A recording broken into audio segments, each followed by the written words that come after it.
Hello viewers at home, welcome to yet again another episode of Dinner Guide. My name is Chef Andy and today we are going to be going organic. We're going to be touching on something very local and something very known to most of you at home. We're going to be doing a very simple dish today, which is going to be inclusive of a bit of ugali, which you can see right to my side here. And I'm going to be showing you some tricks and tips of how to work with some baby spinach and working with tripe, which is locally referred to as matumbo. Before we jump into that preparation process, I will begin by introducing the ingredients we'll be working with today, and I'll start from the one right at the very front. In the big bowl there, you can be able to see some beautiful parboiled tripe. So this has been cooking now for about 30 to 40 minutes, and we just allowed it to cool off. We're also going to be improvising with some garlic there, a bit of some white onion. I'm also going to be using 2 stock cubes, or if you have some beef or some vegetable stock, it will also come in handy for this recipe. I'll also be using some dried spices, dry herbs there, a bit of some paprika and a bit of some curry powder.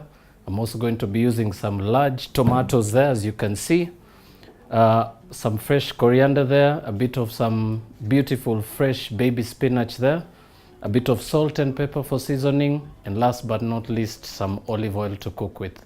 I do have a nice beautiful piece of ugali here, which we actually made in advance, but I will actually be showing you this on an episode later on from today. So before we jump into that stage, we're going to give you a break now to just grab your pens and papers if you're taking notes for this recipe, and we will see you after the short break. See you in a little while.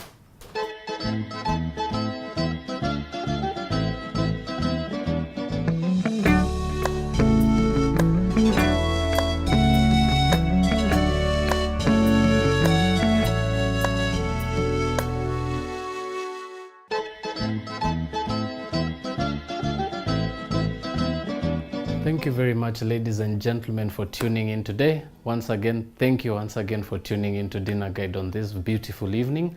And for those of you who have not been informed, we are also on Facebook Live every particular day from 7 p.m. Now we're going to just jump straight into the preparation of this simple dish, and I'm going to start by preparing some of the condiments we'll be working with today. First off, a bit of some white onion. I'm gonna start by slicing that right through. Be sure to also take off that beautiful skin there right at the edge. Very important to always remember to peel your onion very well before you start chopping, just to avoid adding this into your final mixture. So just quickly, using the blade of your knife, proceed to remove that outer shell of the onion. And you can discard that afterwards. And we're just going to start by chopping that really finely. So for those of you who may not know how to chop an onion by this stage, very simple.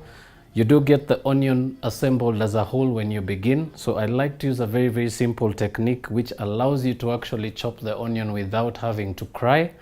So very simple. Use a sharp knife and take out, or core out rather, the bottom stem of the onion. Always start with that part. And then you can proceed to peel your onion and chop just as you regularly would. But I am going to show you some beautiful tips of how to get some very beautifully finely chopped onion. So very simply, with a sharp knife, begin by slitting your onion lengthways from one end to the other, making sure not to cut right through to the very end. Turn your onion to the side and begin to slit as well horizontally, making at least 2 incisions almost through to the very end. And now proceed with your sharp knife to just chop your onion. And as you can see, it does give you some very beautiful pieces of finely chopped onion there. And proceed to finish off the rest. Turn that once and proceed to just get that little bit of onion to the smallest size you possibly can, and proceed to do so with the other piece. So a few slits right through the top, almost to the end. Slit through twice and proceed to chop once more.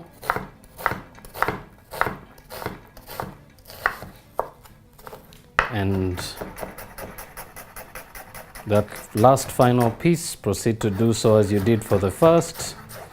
Of course, always trying to make sure that all your onions are about just the same size right through. Right, next up we're gonna continue here to the side and begin to reheat one of our pans. So at this stage, you're just going to give your pan just a few seconds to heat up, and we're gonna proceed to add the oil. Now, something I could share particularly with the cut of meat that we're using today, we are using stomach lining. The English referral term for this is tripe, for those of you who may not know that that is the name. But locally, we all refer to it as matumbo, and it's a little easier to remember for most of us. But one particular fundamental beauty about this particular cut of meat is it's particularly very good with people who are not actually very accustomed to eating red meat. It also does come to be a little cheaper than most cuts of meat, and it is quite a very good and healthy option, particularly for those who are really struggling with a bit of cholesterol in their dish. This is always a very, very good option to go with. So we're going to start off very simply by adding our onions to the pan.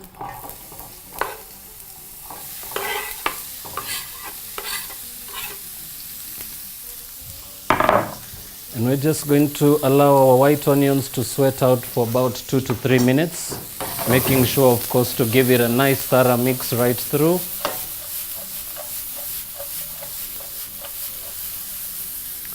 And while those continue, I'm going to just reach out on the side here and grab the tripe. So as I mentioned, this was pre-boiled. So very, very simple technique. I always take a bit of time to clean my tripe. So I do wash it for about 3 to 4 rinses in cold running water. Then from there, you can proceed to chop it nice and fine into the smallest size you're looking for. You can actually just throw that into some boiling water. Don't salt it or season it with anything. Just allow for the tripe to really just par cook. This actually helps you in 2 particular reasons. It does help you to cut down the smell of the tripe, and second of all, it also helps you to really tenderize the meat. So we're just going to toss our onions once more. And basically on this end, we're looking for a nice, beautiful golden color to our onions. Now once those are nicely fried, we're going to proceed to add our tripe.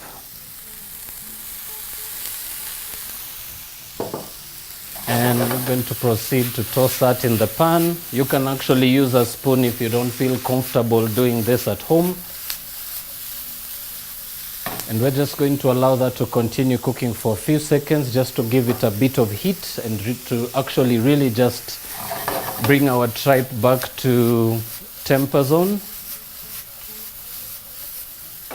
Right, so while that continues, I'm also going to reach out to the end here. I've also got some beautiful baby spinach, which we're going to quickly chop up now.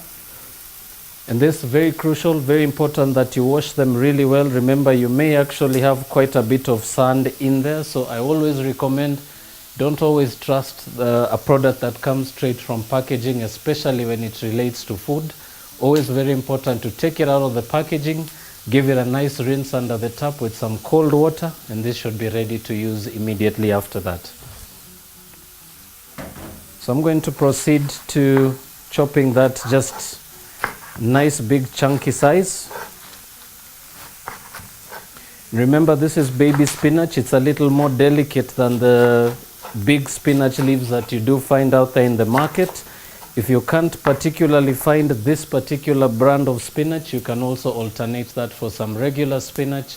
It will actually cook a little longer. It may taste a little different, but it also isn't a bad substitute if you can't get baby spinach in your regular retail stores. So once that's done, we're just going to move that into a bowl on the side. And as you notice, it's really chopped up into quite some nice, beautiful chunks. Remember, these are particularly good portions for adults. If you are going to be serving this to kids, you can actually chop that a little finer, and it actually could be a little more easier for them to have. Right, so back to our tripe. It's now frying up. You can actually really be able to see the beautiful golden color in the pan. And at this stage, we're just going to jump in straight and start adding our seasoning. So I'm going to start off very briefly with a bit of my dried herbs. So I'm just going to put in about half a teaspoon in there. I'm also going to put in half a teaspoon of paprika powder and about a whole heaped teaspoon of curry powder. So this is basically just to really give it a taste and bring up that heat. And remember as well, if you're going to be making this dish for kids, very recommended that you don't add any chilies in there, especially if your kids are not accustomed to having spicy food. And all we are going to do now is proceed to toss that in the pan, making sure to always mix your spices right through. And now, next in, we're going to be adding a bit of some stock cube. Now, a beautiful trick on dissolving your cube before you actually add it to any dish is very importantly, always, if you actually have the chance, dilute this in some hot water and it will actually mix up really easily, especially if you're making a very small amount of food that may not really require any liquid, and that should actually be able to dissolve your cube. But because we really just want a little bit of that flavor from the cube, I'm just going to take a small bit with my knife right over the end, and we're just going to add that to our pan, and we can reserve the rest for later. Now just coming back, just proceed to toss your tripe once more, and that should actually constitute for the first part of the cooking. So we're just going to turn that down completely. But always remember to continue tossing it in the pan. Remember, the heat is still coming through quite harshly. So very important for you to just proceed to toss your ingredients together. And you can actually allow that to sit on the side. Give your flavors a bit of time to really marry in the pan. And we're just going to come back into this much later. But before we do so, we're going to also start by making a bit of our spinach here. So once more, begin by reheating a pan. And to that, add a tablespoon of cooking oil.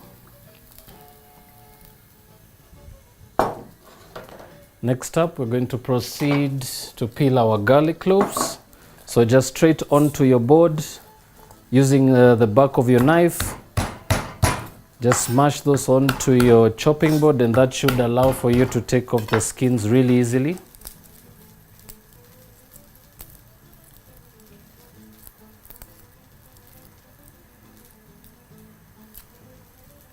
And then just proceed to do the same for the rest of your garlic cloves. So we're going to be using 3 just regular sized garlic cloves for this recipe. Be sure to always take your skins off completely to actually avoid you adding this to your main dish.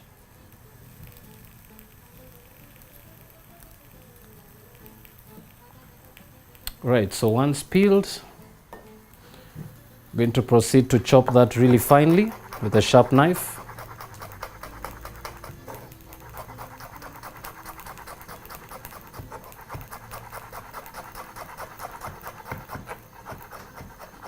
Once sliced through for the first set of, for the first part, proceed to just assemble that to the center of your board, and holding your knife sideways from yourself, of course, proceed to just chop that a little finer.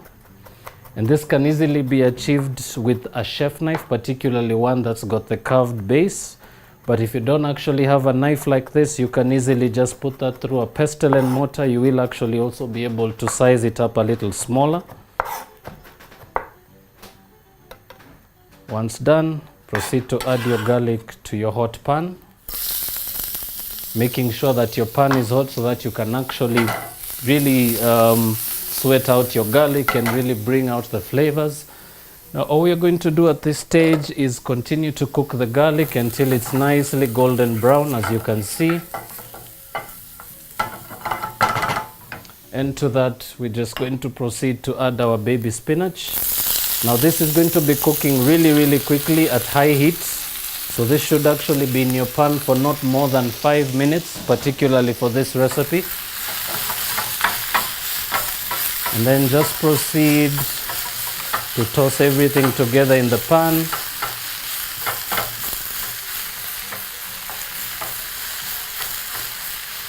And that should actually allow your spinach to wilt down really, really gently.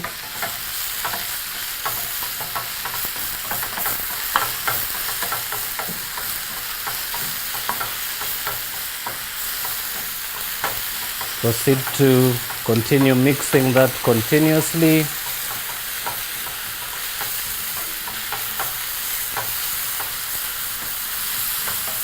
And just up until the point where you notice that your spinach is just beginning to wilt completely, we're going to be going in with a bit of salt for seasoning. And of course some freshly crushed black peppercorns.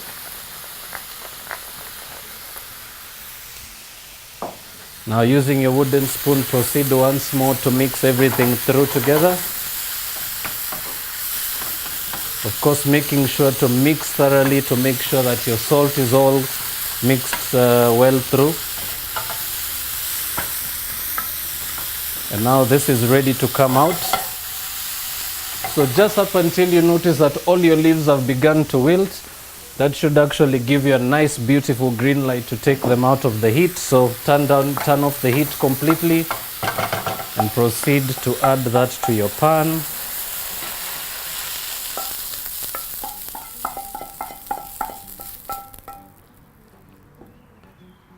Now you can discard your pan, and as you can be able to see, a nice beautiful color coming through.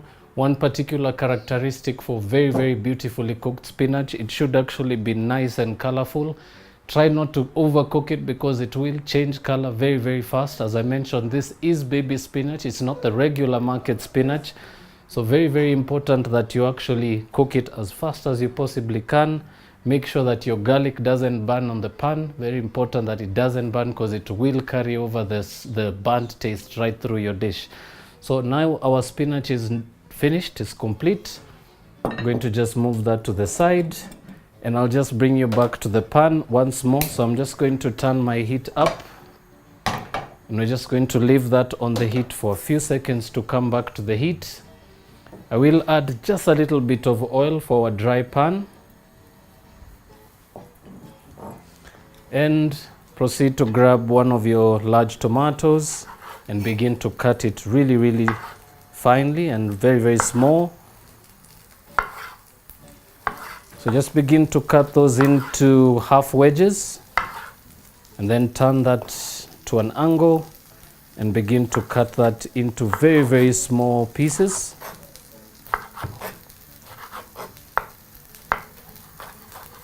And this you can actually also play around with quite a bit. It doesn't really have to be finely chopped.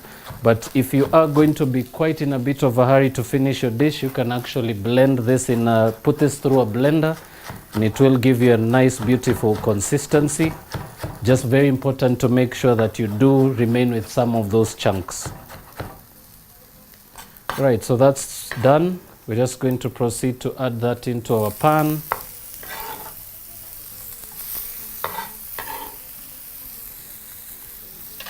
And now at high heat, allow your pan to continue heating up while continuously tossing your mixture in there.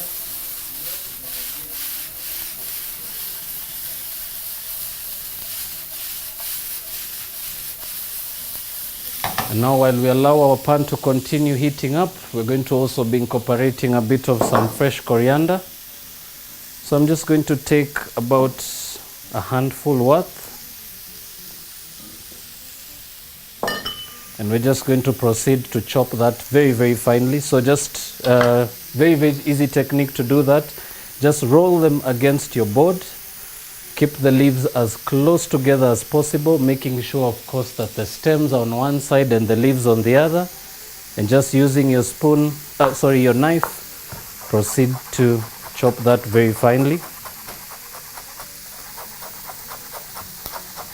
One particular beautiful addition to coriander in every dishes is always that beautiful color aspect, and it does also add a beautiful, very, very mellow flavor right through to the end. So a very, very important dish, a very, very important addition to most local dishes in Kenya. And this can easily be found as well in most retail outlets out there. So in with the chopped coriander, making sure to scrape off the excess off your fingertips as well. And now proceed to toss everything in the pan once more.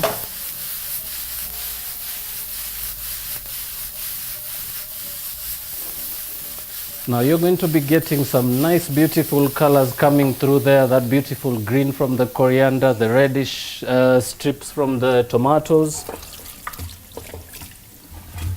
And now while that continues, you may notice that your mixture will be a little bit dry. And this is particularly very handy, especially when you're really trying to break down those tomatoes in the first stage of cooking. So proceed to toss everything together once more.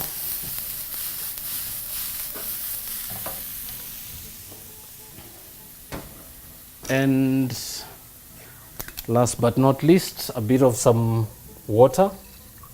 So particularly with this technique, it's a very, very easy way to break your tomatoes. I like to use a little bit of water at a time.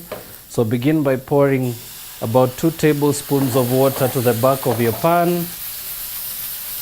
and begin to toss everything in your pan. And continue to mix through while cooking.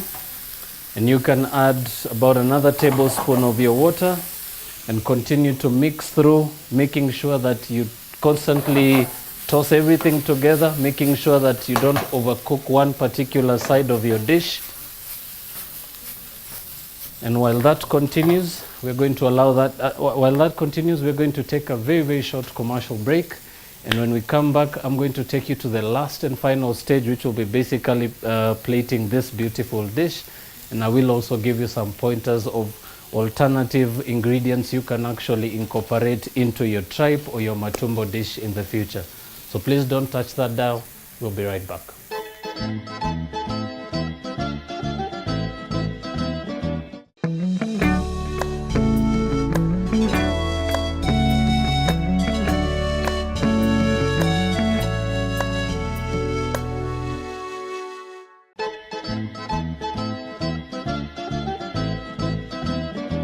Welcome back, ladies and gentlemen. For those of you who are with us just before we took the break, we were busy working on our tripe mixture here. We also did our spinach here, which we managed to saute with a bit of garlic. And we're right at the last and final stage. We're about to plate. So I'm just going to quickly just turn the heat off on this side. And as you can see, it's a nice, beautiful mixture. As you can see, it's not runny at all. So definitely something to also point out. Matumbo is actually just served as is. You can actually make your own alterations at home if you prefer. But one particular technique that's very, very easy to most households is basically what we've managed to do today. So we're just going to skip right ahead and start plating that onto the plate. Now I'm going to be using a nice, beautiful side plate on the side here, which you can actually improvise yourselves at home if you are going to be making that bit of an extra commitment to your plating. And we're just going to serve that to about a portion and a half. Now next up, we're going to finish off by plating everything else which we had. So I will start that by moving our ugali onto the plate. And last but not least, our beautiful wilted spinach, which we're going to serve right on the side. And you can also alternatively just mix everything into one pot if you're doing a one-pot cooking kind of technique. And you will actually come up with something as beautiful as what we've come up with today. So this is as simple as it gets. Fried matumbo with a bit of some wilted spinach there with garlic, and of course some ugali. Thank you so much once again for tuning in today. I hope you've managed to grasp something that you can take home and use in your very own kitchens. From our end, we're now done. We're just about to now dig into this beautiful dish. But until the next episode, we are definitely going to be waiting to hear from all of you. Remember, we are also on Facebook. If you do have any questions, queries, or any comments that may be helpful to us here at the studios, we're definitely going to be looking forward to hearing from you. So until the next episode of Dinner Guide, have a lovely evening and see you soon.